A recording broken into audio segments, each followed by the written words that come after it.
Instagram ஆப்ல நீங்க எந்த கண்டென்ட் ரொம்ப லைக் பண்ணி பாக்குறீங்களோ அந்த கண்டென்ட் மட்டும் உங்களுக்கு இன்ஸ்டாகிராம் ஆப்ல சஜஸ்ட் ஆகிற மாதிரி எப்படி செட் பண்றது அப்படிங்கறத பத்தி தான் டீடைல்டா இந்த வீடியோல பார்க்க போறோம். பாக்குறதுக்கு முன்பாக சேனலை சப்ஸ்கிரைப் பண்ணிடுங்க, பெல் ஐகானை கிளிக் பண்ணி ஆல் அப்படின்றத செட் பண்ணிடுங்க. இன்ஸ்டாகிராம் ஆப் ஓபன் பண்ணிடுங்க, செட்டிங்ஸ் போயிடுங்க. செட்டிங்ஸ் போனதுமே அக்கௌண்ட் ஆப்ஷன் கொடுத்துருப்பாங்க, அதை கிளிக் பண்ணதுமே மேனேஜ் இன்ட்ரெஸ்ட் அப்படின்ற ஒரு ஆப்ஷன் இருக்கும். அதை செலக்ட் பண்ணதுமே நிறைய கேட்டகரிஸ் வந்து கொடுத்துருப்பாங்க.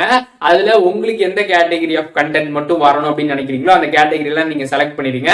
செலக்ட் பண்ணிட்டீங்கன்னா அதுக்கப்புறம் அந்த மாதிரி கண்டென்ட் மட்டும் தான், நீங்க எந்த கேட்டகரி செலக்ட் பண்ணீங்களோ அந்த மாதிரி கண்டென்ட் மட்டும் தான் பாத்தீங்கன்னா உங்களுக்கு இன்ஸ்டாகிராம் ஆப்ல சஜஸ்ட் ஆகும். சோ இன்ஸ்டாகிராம்ல இருக்கக்கூடிய இந்த மேனேஜ் இன்ட்ரெஸ்ட் ஆப்ஷன் பாத்தீங்கன்னா எல்லாருக்குமே இருக்குமா அப்படின்னு கேட்டீங்கன்னா எல்லாருக்குமே வந்து இந்த ஆப்ஷன் வந்து இல்ல. ஒரு சில பேருக்கு வந்து இருக்குது, ஒரு சில பேருக்கு வந்து இல்லாம கூட வந்து இருக்கும். இருந்துச்சுன்னா இந்த ஆப்ஷனை நீங்க வந்து யூஸ் பண்ணிக்கோங்க. அப்படி இல்லாம இருந்துச்சுன்னா நீங்க பிளே ஸ்டோர்ல அப்டேட் பண்ணிட்டு அதுக்கப்புறம் போய் செக் பண்ணிக்கோங்க. சோ இப்போ இந்த வீடியோ மூலமாக இன்ஸ்டாகிராம்ல நம்ம என்ன கண்டென்ட் லைக் பண்றோமோ அந்த கண்டென்ட் மட்டும் இன்ஸ்டாகிராம்ல சஜஸ்ட் ஆகிற மாதிரி எப்படி வந்து நம்ம செட் பண்றது அப்படிங்கறத பத்தி டீடைலா இந்த வீடியோல தெரிஞ்சிருப்பீங்கன்னு நினைக்கிறேன். வீடியோ யூஸ்ஃபுல்லா இருந்துச்சுன்னா லைக் பண்ணிருங்க. எதுவும் டவுட் இருந்துச்சுன்னா கண்டிப்பா கமெண்ட் பண்ணுங்க, நான் எல்லாருக்குமே வந்து ரிப்ளை பண்றேன். பர்சனலா டவுட்லாம் இருந்துச்சுன்னா என்னோட இன்ஸ்டாகிராம் ஐடிக்கு வந்து கான்டாக்ட் பண்ணுங்க, நான் ரிப்ளை பண்றேன்.